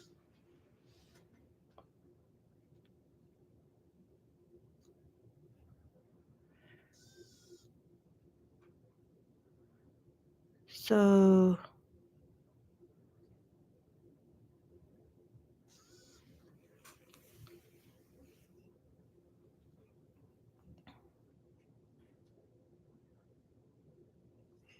okay, so let's answer Charles Goodman's question. So he says, I have a question for you, Victoria. I know this woman who at one point shared a lot of her childhood trauma with me. I asked her out. She said no, we stayed friends. Lately, it seems like there's more sexual tension between us, but at the same time, I don't want to trigger her trauma or anything. For example, we were talking about walking around the house naked, and after a while, she bolted and went elsewhere. Stuff like that happens all the time, and she's expressed to me that she likes me. Yeah. So, can you, I mean,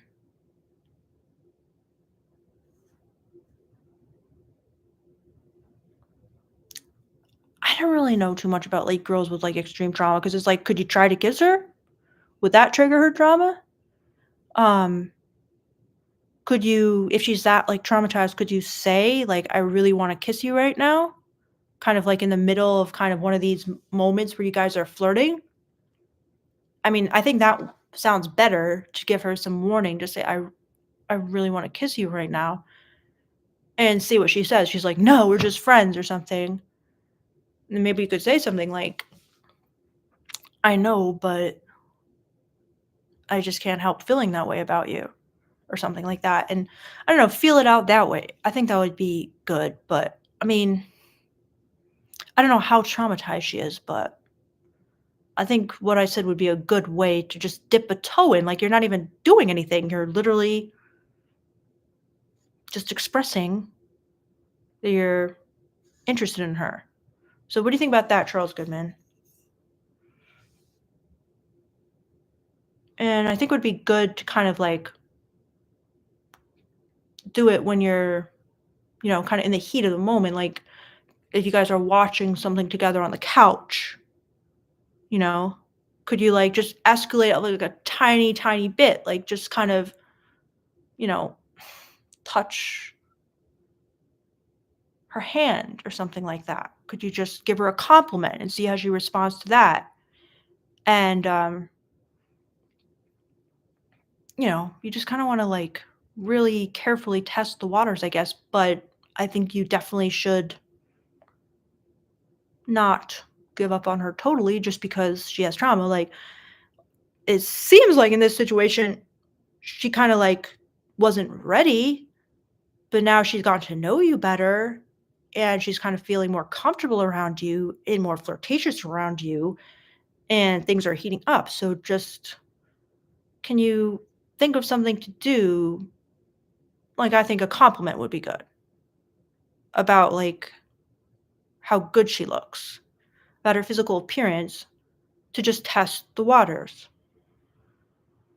Like I love the way your hair looks today. Is that like are you trying some new hairstyle or something or like that color looks so good on you. Like just a really minor comment about her physical appearance and see how she responds. If she kind of like tenses up and is like, oh no, this is going in a direction I didn't want. Or if she just kind of likes it and then you can try the I really want to kiss you line and see how she responds to that. Yeah, I think that'd be good. What do you think, Charles? Oh, wow. Thank you so much, Alexander. That is so nice. He says, hi, Victoria, just sending love. Thank you, Alexander. And if you have any questions, let me know too, because I'll try to answer yours. Hey, it's Nick Knack. Welcome, Nick Knack. Nick Knack says, hey, Victoria, trauma is difficult because we don't know her trauma. I'm in trauma therapy. Ooh, um, I'm glad we have you in the chat, Nick Knack, so you could answer this. If she's been open with you, ask her if it's okay. All right, Nick Knack's giving us some great advice here. Charles says, great advice. I'm going to go with that. She wants to hang out before we go to the bars usually, so there's a good time to do it. So, Nick Knack, what do you think of giving her the compliment and then doing the I really want to kiss you if the compliments go well? Or what would you do? What's your advice, Nick Knack? I'm curious.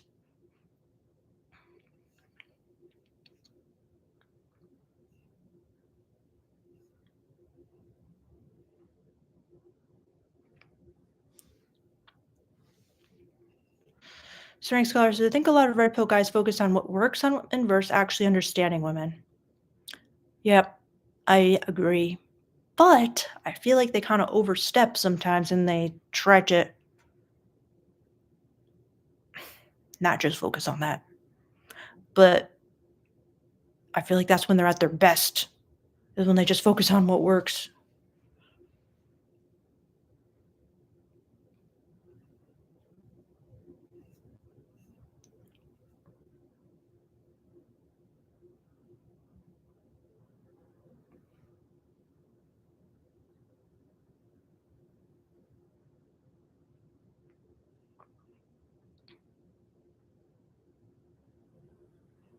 King Castro MMA says, "Hey, I used your advice on the raw power I'm gonna have with this girl I've been intimate with, but haven't been able to make her commit. It's been a few weeks, and wow, our sex life has changed." Wow, King Castro, that's amazing. So, what did you do specifically? Wait, maybe you actually wrote that. So then he said, "The way we see each other changed, and now she said she loves me and we're in a relationship. So thank you very much, Victoria." Wow, King Castro. Oh my God, I wish I had like a thing like on Zoom with the recent update where you could do like a fireworks display or something. That's incredible. Okay, that's amazing. Now, please tell us, what do you think you did to tap into your raw attractive power?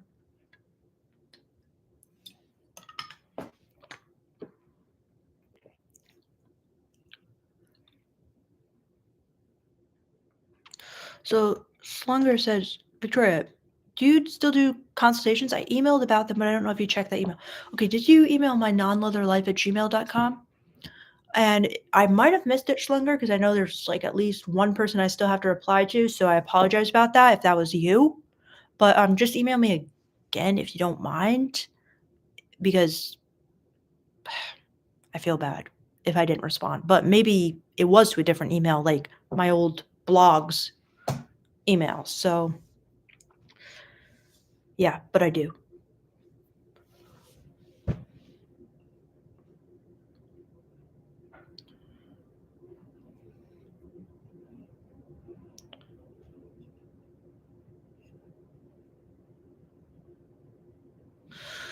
All right. So peace out, Alex. Thanks again for your super chats, I believe.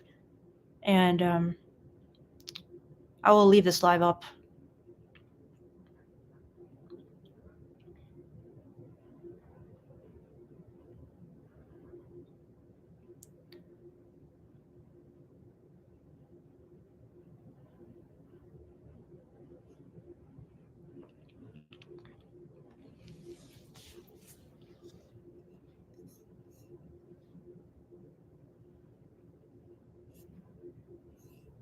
Goodbye, Sklunger.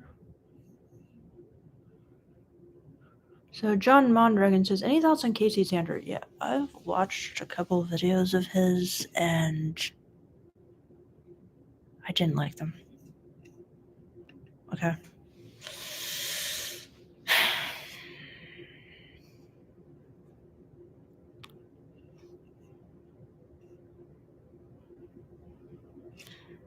I felt like his logic was like very lacking. I mean, I know it's hard but it's like he has this whiteboard where he makes it seem like it's going to be like a mathematical equation, right? But it never seemed to add up. And I just felt it was very like all over the place and not necessarily very logically tight, but maybe I just watched a bad video.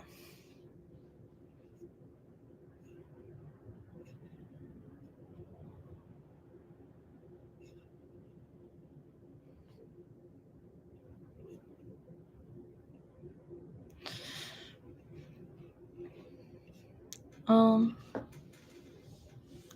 Sajin says, "Hi, Victoria. Do you believe when AI comes into its own, people will stop dating altogether, putting an end to all these games?" I don't think so, because I think people will still want to have sex with people, but hey, maybe they'll make like this perfect robot that's even better than a human, and then who knows? But yeah.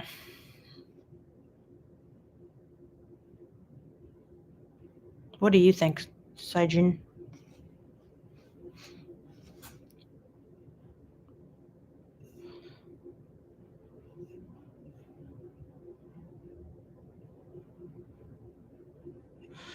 Brian Wirch says, "Talking childhood trauma is the biggest come on you will ever get from a woman."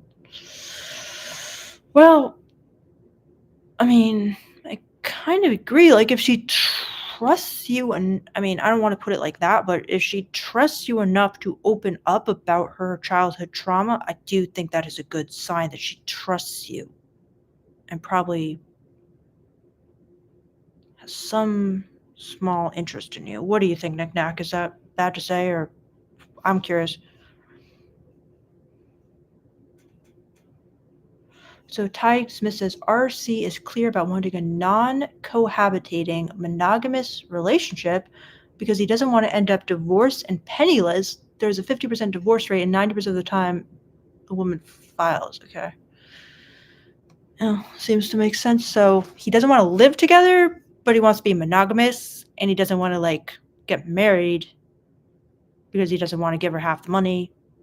I mean, that's fair. I don't think that should be too hard to find.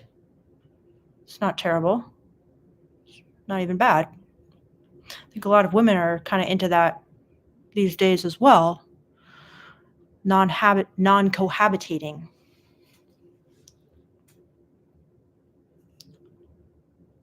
So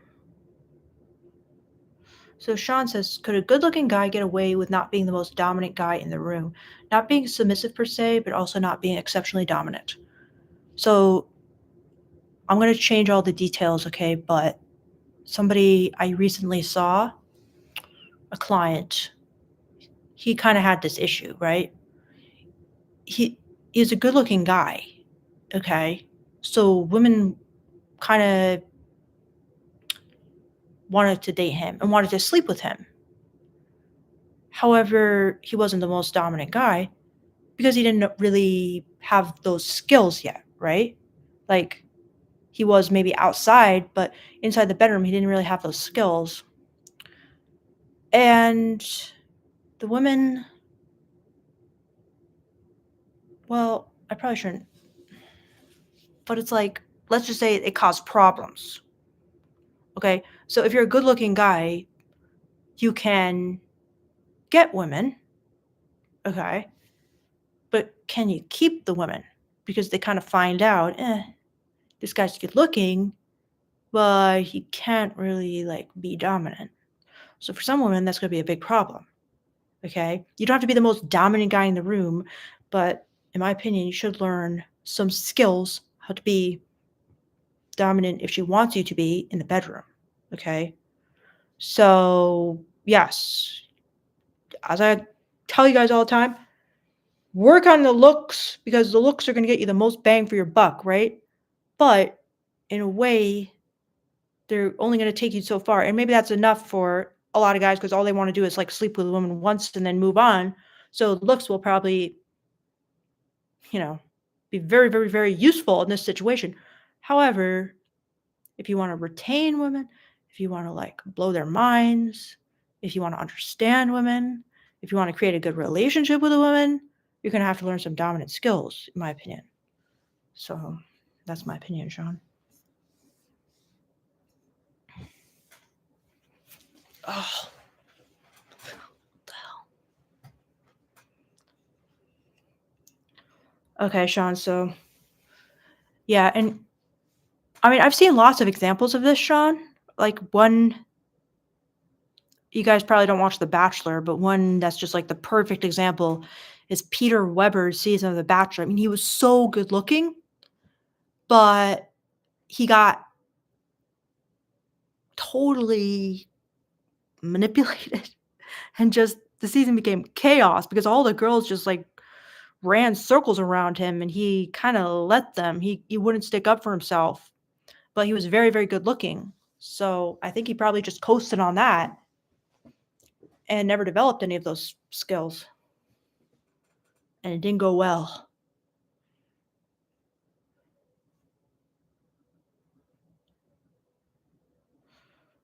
So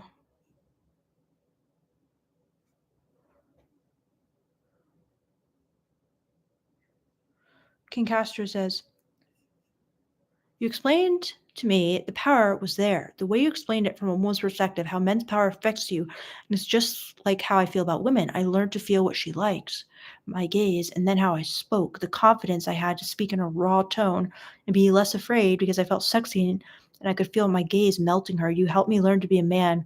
Lol, I'm a shy 23-year-old. Thank you. King Castro, that is incredible. In my wildest dreams, I never imagined that basically, I made that video for my friend, and he kind of thought it was stupid. No. So I had no idea that it would reach so many people, and it would kind of inspire people. like, your story is incredible. So that is incredible because that's yes, that's what I'm talking about, King Castro, and I'm super happy for you.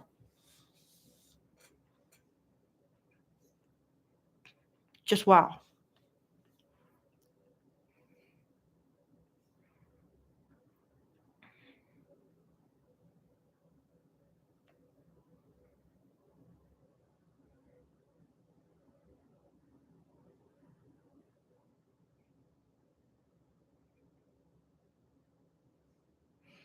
So,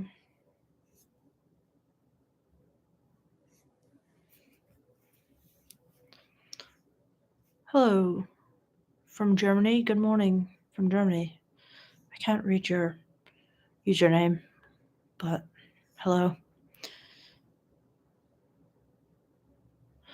Strength Scholar says 70% of the time women file for divorce. 90% is just inaccurate. Good to know, Strength Scholar. Ty makes an important point. You have to learn to dominate women in the way they want to be dominated, not in any way they don't want to be dominated. That's a great point. Yes, you are right.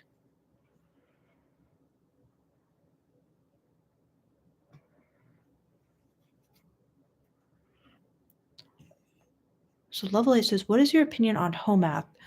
Well, a person recently sent me my male gaze coach actually sent me a video by home math, and it was kind of the one that I was telling you guys about where he kind of had like the x-axis and the y-axis, and the x-axis was like bad boy traits and the y-axis was like investment plus, you know, looks plus all this different stuff.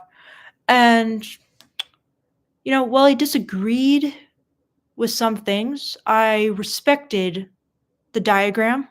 I respected the ideas. I thought it was cool. Um, I haven't really seen much of his other. I kind of saw like a clip one time on TikTok, which I didn't like, but I haven't seen any of his other videos. What do you guys think of him? But I thought that video was pretty cool. I liked his, visual representation of like all the different aspects. I thought it was very respectable for sure.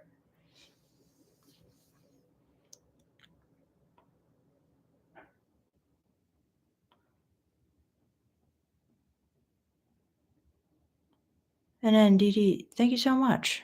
Okay.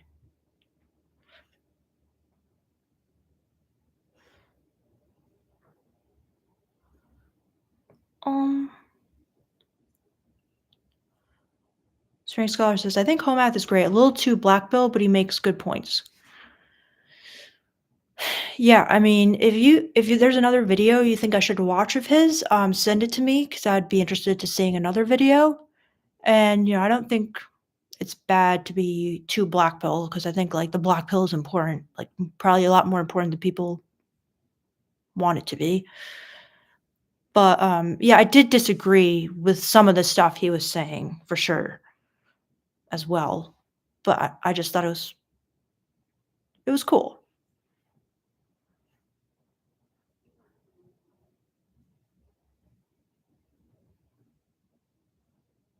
Hello, Caden.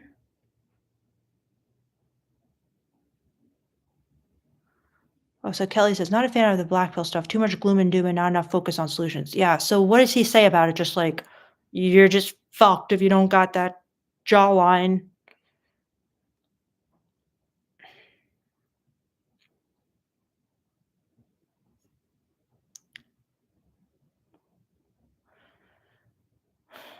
So and this hi says, do you believe as a former stripper that strippers are more down to earth from your experience? No, I would not say they're more down to earth. Like, if anything, I'd say they're less down to earth. Um, what do you mean by down to earth? But I wouldn't really say that. So, what are you thinking there?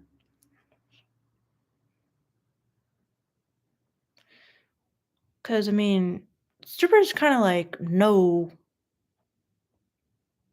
their true value in a way. So They're not gonna just settle for crumbs, you know?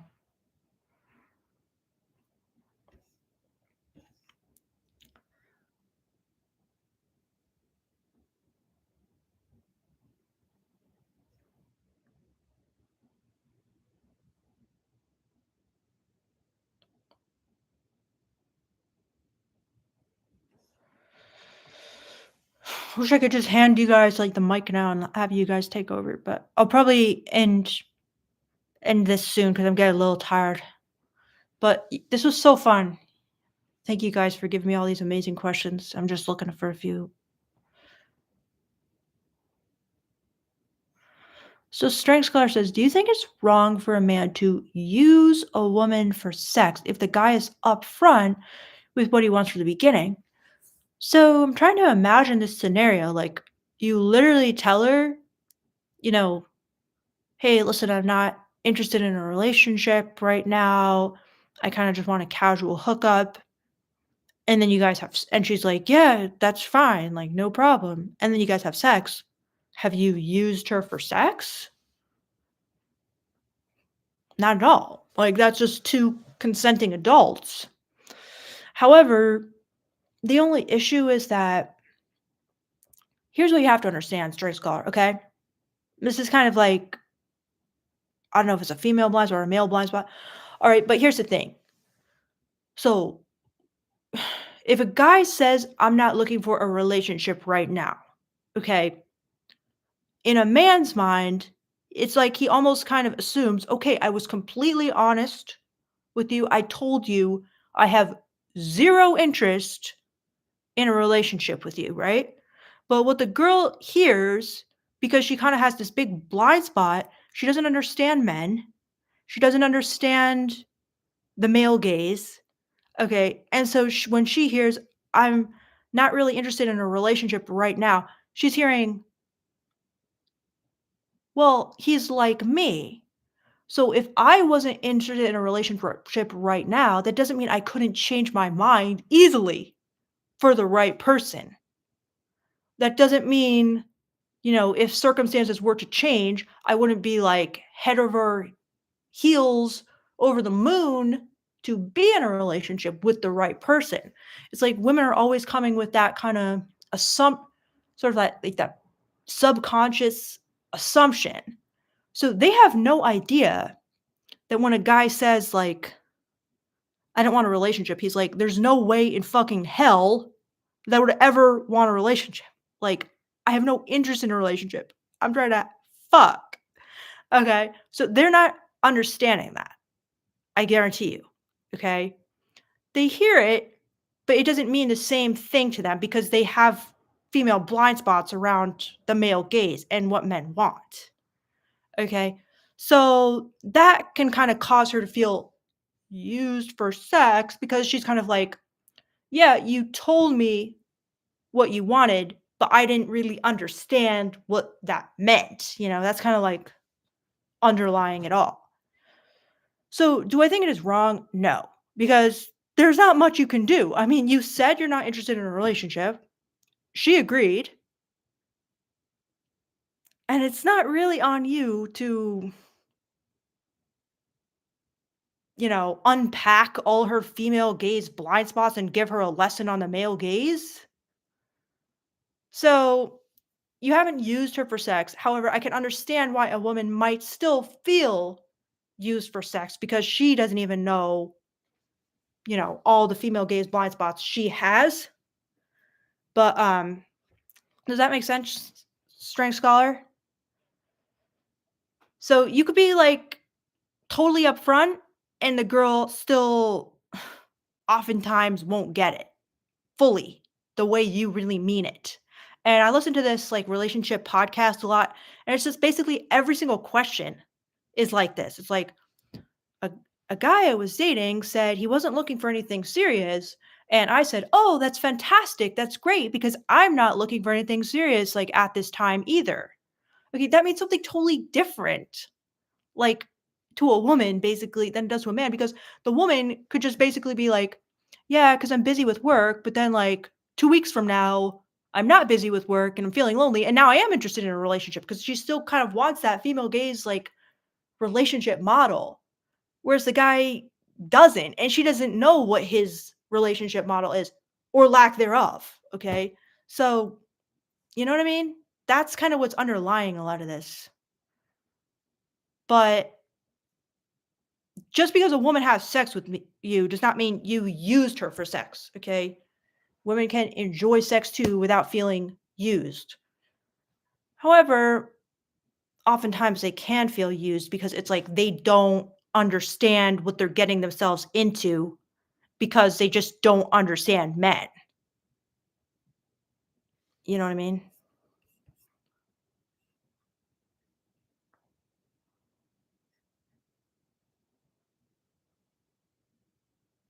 Nick Nack, do you agree?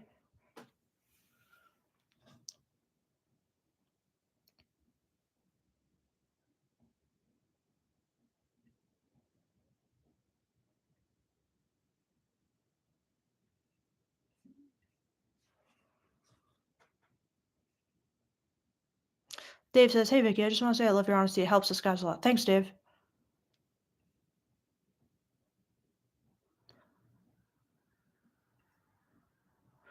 Ramon Velp says, "Is it worth getting into a relationship if I don't have my shit in order?"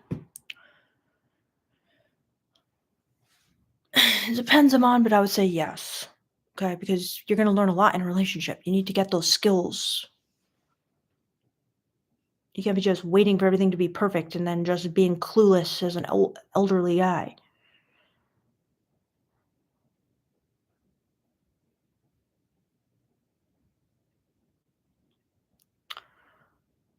All right, so I don't want to get into another argument with EV, but he says, "Guys, please don't believe the black pill. I'm literally a short dude who's been getting fat lately, but as things go, I keep getting more women now than I did before. Stop obsessing over your looks." Well, EV, you know, if they want to get into being a dom, if they want to get into understanding the female gaze and really go deep, if they want to get into understanding women and do that to a high level, then yeah, they don't need to worry about the black pill. But for most people who don't have like a high, deep level of female understanding female psychology, understanding, the female gaze, understanding how to be a dom, giving women something no other guy gives them, then the black pill is going to supercharge the results.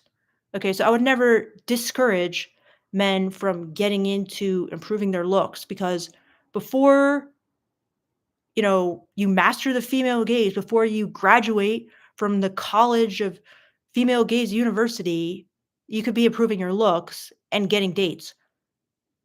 You might not have like the optimal strategy at that point, but you'll be like 80% of the way there. Well, let's give it 75% of the way there. So yeah.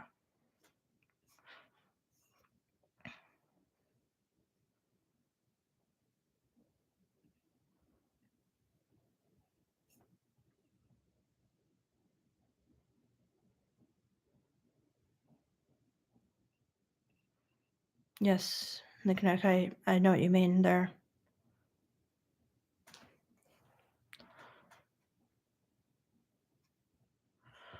So Khaled says, "My friend broke up with this girl and she begged and cried to get him back. How to reach this level of dominance?"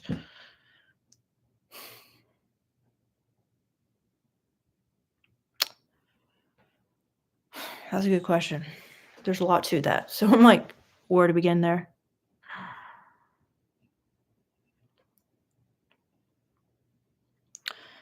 Evie says, "Victoria, you don't get it.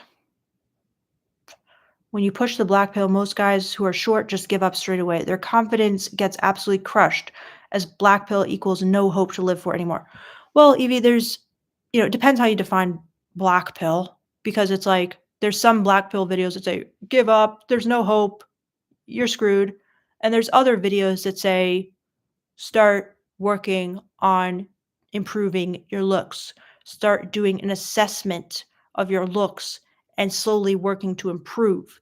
That's the kind of black pill I think is good. Not, you're doomed, give up, forget it. There's no hope. Just go home. You're a virgin for life. So, There's a lot you can do using the science of beauty to increase your attractiveness, to play on what women find subconsciously attractive. Do that, okay?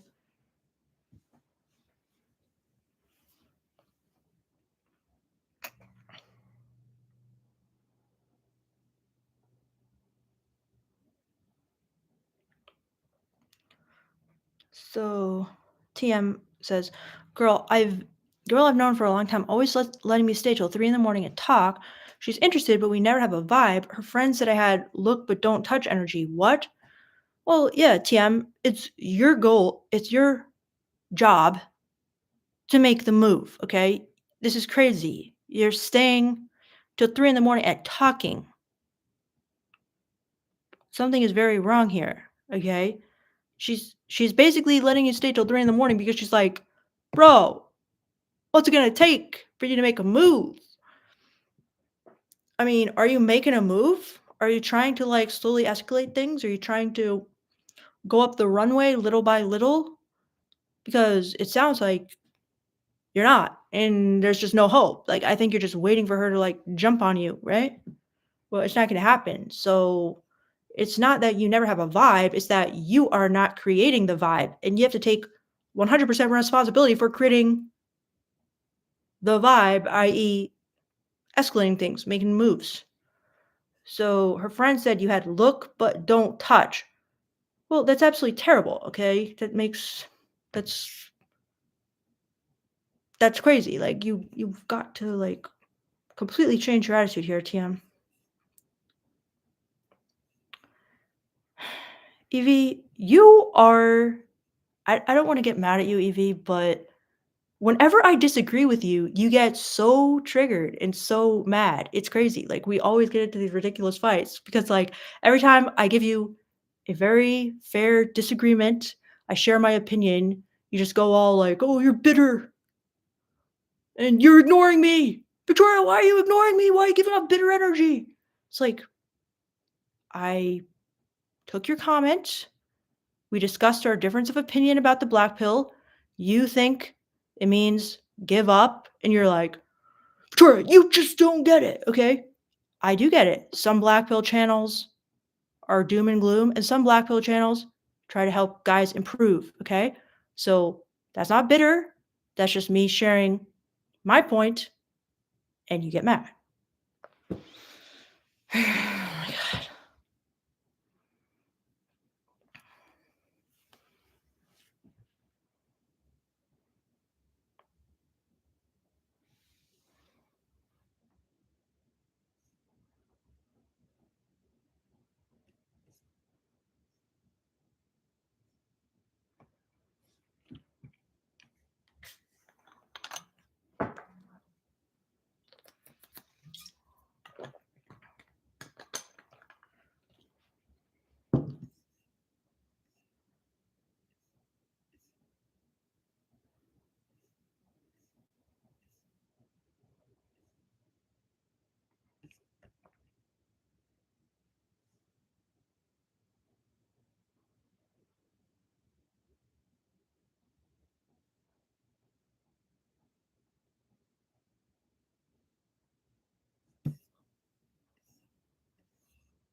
Starting Scholar says, this channel strikes me as gray pill, just trying to get to the truth of the matter. Um, is that what gray pill means? That's cool. I like that.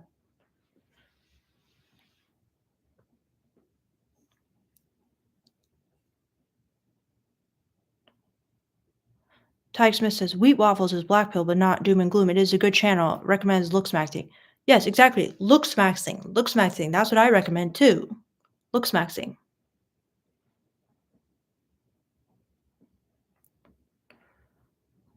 Level 8 says, life is a struggle for the bottom 80% of men, and some of them enter the black pill, but there's a way out, and Victoria provides some good insight.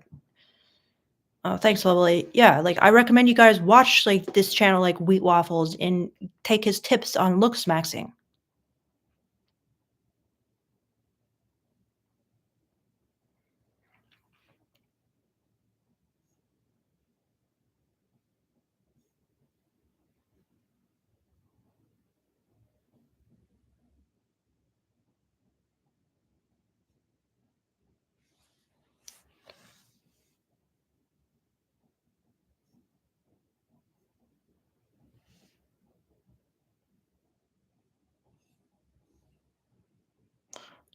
Strength Scholar says Looksmaxing is huge. It can't work miracles without surgery, but it can give you a huge leg up. Yeah,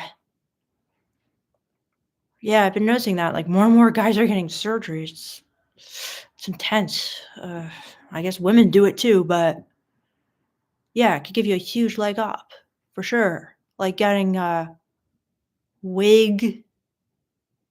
I met someone recently who had got hair plugs, and this YouTube channel my boyfriend showed me. He was telling me that this guy got hair implants, whatever.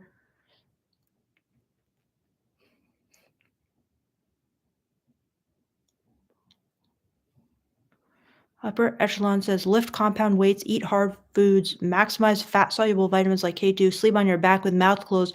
All good ways to look max. Okay, very nice tips.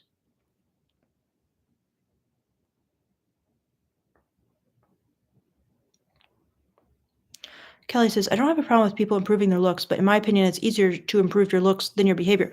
Exactly. In my opinion as well. Like I started this channel and I was kind of telling people, let's improve your behavior. But then I realized, like, for example, I got a list of 30 blind spots, male blind spots.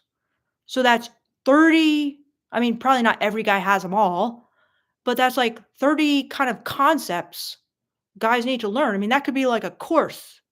So it's not easy to kind of untangle and untwist all your thinking and see the blind spots.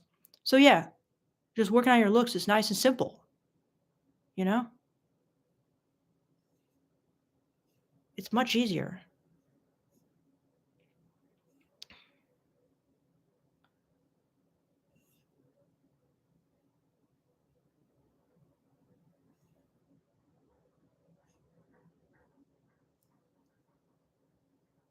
All right, guys. Well, I gotta go now.